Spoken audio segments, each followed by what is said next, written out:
Natural gas. In this video, we'll be going over my trade idea of the week and the day-by-day probability model. So let's start off with the technical analysis on the 1-hour chart.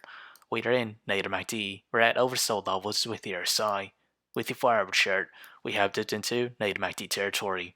We have yet to close above the 18 moving average, this purple line at a price of $8.68. And as with the daily chart, we remain in positive MACD, seeing signs of a diverge. And as with the trade idea, I'll be trading UNG. My trade position size for is less than 1% of my portfolio. My long entry is at $27.77, and that is this range here. My sell target is at $30.59. My stop loss is at $26.82. However, if I were to open a short position, my entry is at $31.39, and that is this range there. My sell target is at $28.78, and my stop loss is at $32.24.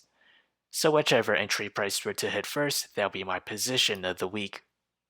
So how did I develop these trade ideas? It all comes from the day-by-day probability model. As we progress to the 5th day or week of trading, natural gas has a 56% chance to climb between 0 to 6%, and to the downside, a 44% chance to fall between 0 to negative 6%. So if you enjoyed this content, feel free to like, comment, subscribe, and thank you for watching.